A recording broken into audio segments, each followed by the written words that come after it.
আসসালামু আলাইকুম বন্ধুরা, তোমরা সবাই কেমন আছো? আমি ভালো আছি। মেয়েকে ক্যারাটে নিয়ে গেছিলাম। ক্যারাটে ছুটির পর জলঙ্গি বাজারে এসে কিছু ফল কিনবো। ফল শেষ হয়ে গেছে। আমার মেয়ের প্রত্যেক দিন ফল চাই। ও ভীষণ পছন্দ করে ফলটা খেতে, তো সেই কারণে ফল নিয়ে নিলাম।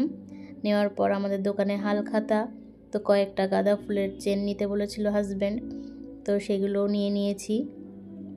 আর টোটোটা চপের দোকানের সামনেই দাঁড়িয়েছিল, তো চপ না নিলে মেয়ে কান্না করছিল, সেই কারণে এই যে চপ নিয়ে বাড়ি চলে এসেছিলাম। তো আজকে আমাদের হালখাতা, সবাই দোয়া করবেন। আর আপনাদের সবার নিমন্ত্রণ থাকলো আমাদের হালখাতাতে আসার জন্য। তো এই যে আমার হাজব্যান্ড দোকানটা দেখুন কত সুন্দর করে সাজিয়েছে। রাত্রে আসার টাইম পায়নি, তো সকালে এসে দেখলাম ও নিজে হাতেই সবটা করে। ও ভীষণ খুঁতখুঁতে মানুষ, কারোর কাজ ওর পছন্দ হয় না। তো এই যে গাঁদা ফুল দিয়ে বাইরেটা এইভাবে সাজিয়েছে মাচানটা। তো মিষ্টিও চলে এসেছে। তো আপনারা সবাই অবশ্যই আসবেন। সবাই ভালো থাকবেন, সুস্থ থাকবেন।